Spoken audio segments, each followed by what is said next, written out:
Okay, so let's continue again. I have saved the file already. This is our first instance, as you can see, KRaft 01. Then the next step, I'm going to also do the same thing with the second instance. So I can just, we have moved our Kafka to varlib and Kafka. So now I will also edit from the config directory. We have the KRaft, then we have the server.properties. So we are going to do the same thing here. We are going to edit this file as we did before. We are not going to change the roles, but we are going to change the node ID this time around. We want this to be the second node. And here also in the quorum, we are going to give the list of our controllers. That is our brokers and controllers.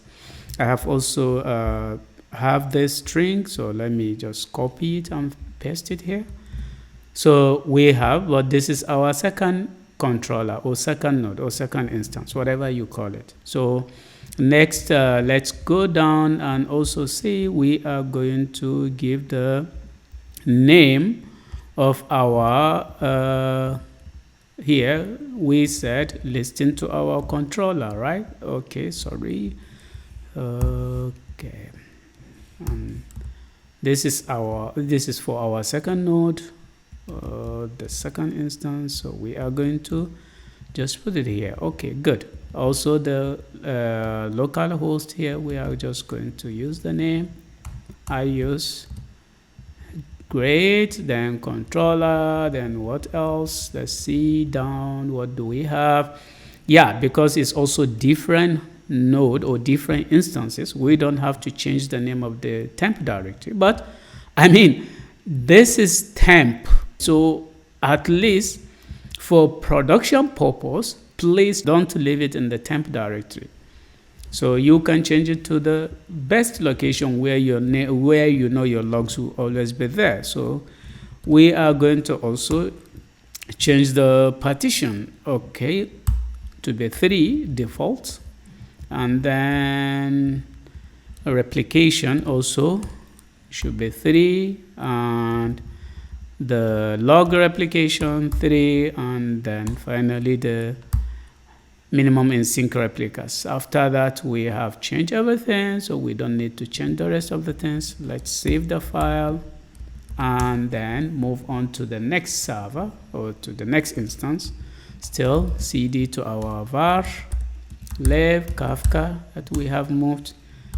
Edit, you can use your favorite editor, I think KRaft, yeah, then the server. Okay, so again we start from the beginning. We are not going to change anything for the roles, but for the node we want to give this one 3 because this is our third node.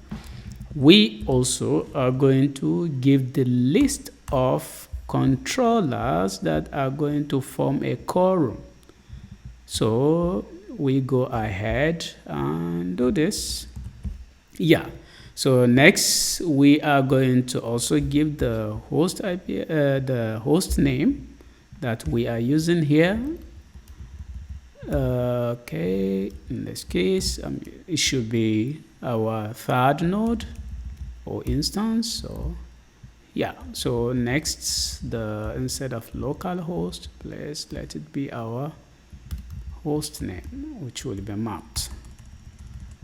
Okay, finally, let's go down and change the partition. Also here, I'm not changing it, but please, for production purpose, change it to a better place. So here, I will make it 3. And then the replication factor, I will also make it 3. The log replication factors 3, and then the minimum in sync replicas to 3. That's all. So we are going to also save this file. So I have now changed the server configurations for all the 3 nodes, for all the 3 instances. The first step, we have done it. Then the second step is to generate a cluster ID or cluster UUID. And also before this video, I have generated a cluster UUID and persisted in my .profile file in my home directory. So let me show you also what I mean. Let me cut this. Yeah, sorry, .profile. So, okay, sorry. I have generated this ID as you can see. I have exported a export Kafka cluster ID, then I set it to this generate UUID. I mean, this is generated by this command. I have shown you the command previously in my previous video. You can check it there. But still, if you want to just echo the command, you can, for example, let's clear this. You can just say echo, then paste this command, and then execute it. When you run it, it will generate a UUID for you. So you can use this UUID. So I did the same method, just generate it, and then persist that UUID in my environment variable. Because you have to use the same ID for all your nodes. You have to use the same cluster ID for all your nodes. So for that reason, I have done the same for all the nodes. I have added the same ID that I did here. So you can go ahead and do that. So just export an ID that you will use for all your instances. Then the next step is to format your log files or cluster file, log files and directories with the generated ID.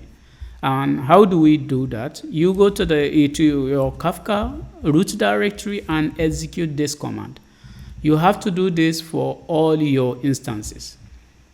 You have to execute this command and format, and this command, we use the server.properties to format the log directories that you left in your log directories. That is, if you could remember, is /temp/KRaft combine logs kind of thing. So this command will take those things, create the directories, and format them using the cluster ID. So let's go ahead. I'll press enter here. Then it will format and create the directory. You see, so formatting, and it's formatted and created this directory in the temp directory. That is why I said, if you want to save your data permanently, you are not using it for testing purpose, then you should give a profile location here. Instead of temp, you should give maybe user, local, whatever you want. So let's go ahead again and execute the same command in our second node or second instance, sorry, not this, in our second instance, because we have the same cluster ID already. So we execute the same command and also formatted.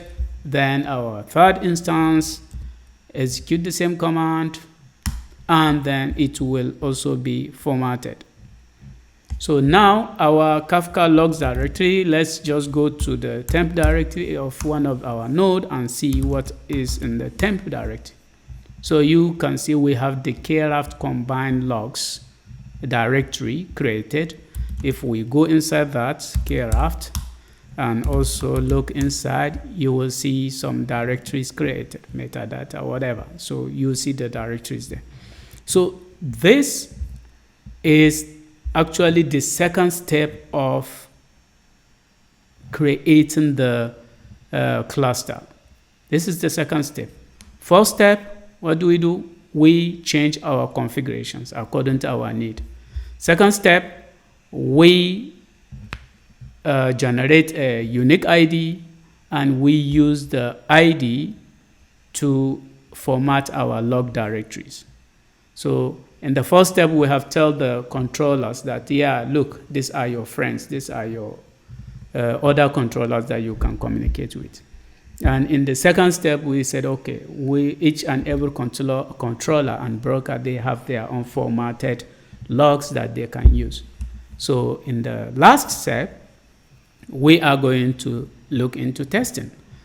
Now we will, in the next video, we'll start the servers, and then after starting the servers, then we are going to create a topic and also send a message and make sure that